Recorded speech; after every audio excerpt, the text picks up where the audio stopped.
कृष्ण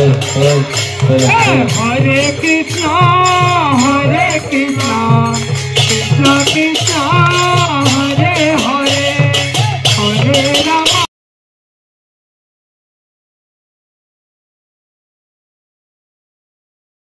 प्रभु रसिकराय जीउंकर नूतन मंदिर प्रतिष्ठा उत्सव और हरिसभार शुभारंभ होईछि। पवित्र अक्षय तृतीया अवसर में सारगां ग्राम पंचायत अंतर्गत पदागां ग्राम प्रभु रसिकराय जीउंकर नूतन मंदिर प्रतिष्ठा उत्सव और 13 वर्षर हरिसभार शुभारंभ होईछि। ଏହି ଅବସରରେ ଆଜି ମନ୍ଦିର ପ୍ରାଙ୍ଗଣରୁ ଶହ ଶହ ହବିଶାଳୀ ମହିଳା ଓ ପୁରୁଷ ଏକ କଳସ ଶୋଭାଯାତ୍ରାରେ ବାହାରି ସହର ପରିକ୍ରମା କରିବା ପରେ ବାଲିଘାଟ ସ୍ଥିତ ବୁଢ଼ାବଳଙ୍କ ନଦୀ କୂଳରେ ପହଞ୍ଚିଥିଲେ। ସେଠାରେ ବ୍ରାହ୍ମଣଙ୍କ ଦ୍ୱାରା ପୂଜା ଅର୍ଚ୍ଚନା କରାଯାଇ ଘଟ ଉତ୍ତୋଳନ କରି ପୁନର୍ବାର ମନ୍ଦିର ପ୍ରାଙ୍ଗଣରେ ପହଞ୍ଚିଥିଲେ। ଭଜନ କୀର୍ତ୍ତନରେ ସେ ଅଞ୍ଚଳ ଭକ୍ତିମୟ ପରିବେଶ ସୃଷ୍ଟି କରିଥିଲା। ଦୀର୍ଘ 13 ବର୍ଷ ଧରି ପାଳିତ ହୋଇଆସୁଥିବା ଭାଗବତ କଥାମୃତ ତଥା ହରିସଭାର ମଧ୍ୟ ଶୁଭାରମ୍ଭ ହୋଇଛି। 7 ଦିନ ଧରି ହେବାକୁ ଥିବା ଏହି ଉତ୍ସବ ସମସ୍ତ ଗ୍ରାମବାସୀଙ୍କ ଆକୁଣ୍ଠ ସହଯୋଗରେ ହୋଇ ଆସୁଥିବା ବେଳେ ପ୍ରତ୍ୟେକ ଦିନ ହଜାର ହଜାର ଶ୍ରଦ୍ଧାଳୁଙ୍କୁ ପ୍ରସାଦ ବିତରଣ କରାଯାଇଥାଏ।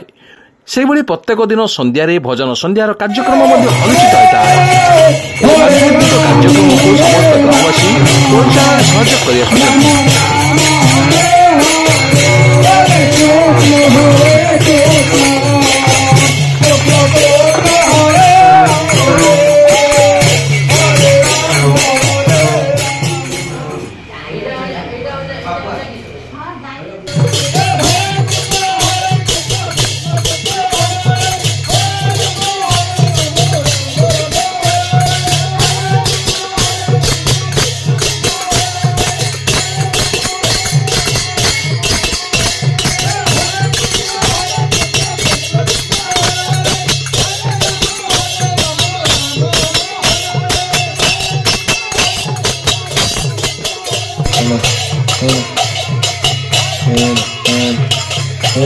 लक्ष्मीधर स्वाई मोर पदागार घर सारगां पंचायत आज आमर रसिकराय मंदिर नुआ करके प्रतिष्ठा नुआ तैयारी होता प्रतिष्ठा दिवस और आज प्रतिष्ठा दिवस पवित्र दिन अक्षय तृतीया दिन। आज यही दिन में आमर आज प्रतिष्ठा करा रसिकराय मंदिर एवं आज बसला आमर भागवत गादी भागवत गोसाई हरिहाट महोत्सव आम कलश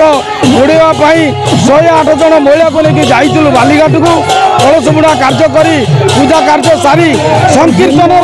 आम पूरा ओहली दे शंख बजे आम आम मंदिर को आज शुभ उद्घाटन करवा मंदिर को ठाकुर को नवा रसिकराय राधा माधव आज जीवे बड़ खुशी कथा बड़ आनंदर कथा पूरा ग्रामवासी आज एकजुट समस्ते आनंद में बाहरी जाइए प्रभु रसिकराय केमी कीर्तन संकीर्तन करवा कलश यात्रा भाग नवा ये हूँ ग्रामवासी प्रेम श्रद्धा और भक्ति जोटा कि मत आज बहुत आनंद करी मो गाँ तथा अंचल भी भाई किसी आसी भौणी मैंने भाउज मैंने आसी कलश यात्रा भाग नहीं बहुत खुशी प्रभु रसिकराय प्रभु जगन्नाथ आशीर्वाद करूँ और समस्त शुभ मंगल हो। मो जितेंद्र स्वाई आम आमर ये पदागाँ सारगा पंचायत पदागाँ ग्राम हरिहाट कमिटर सेक्रेटरी आमर ये हरिहाट उत्सव आज चलित वर्ष 13 वर्ष पदार्पण कला आम यही वर्ष भगवान नारायण रसिकराय प्रभु श्री रसिकराय गोटे सुंदर भव्य मंदिर गोटे आम प्रतिष्ठा कलु गोटे वर्ष लगी करने बड़ सुंदर भव्य मंदिर प्रस्तुत होती तार आज प्रतिष्ठा दिवस तेणु ग्रामर समस्ते आखपाख अंचल समस्ते माँ मौसी मैंने आसी कलश यात्रा सामिल थे प्राय पाखापाखि 108 कलश आमर आज होता बालीघाटू आम बट बढ़ी आसीचु आज 7 दिन धरिक आम प्रसाद सेवन चलो ता सहित अन्य कल्चराल प्रोग्राम भी आमर रही नृत्य प्रदर्शन रही यही भाव जाऊ धूमधाम भाव में आम वार्षिक उत्सव प्रतिष्ठा हो ग्रामवासी समस्ते एकत्रित होती माँ मौसी मैंने कलश यात्रा आसुँच समस्त भाईचारा अच्छा समस्ते एकत्रित आज गोटे आनंद उत्सव मुखर रही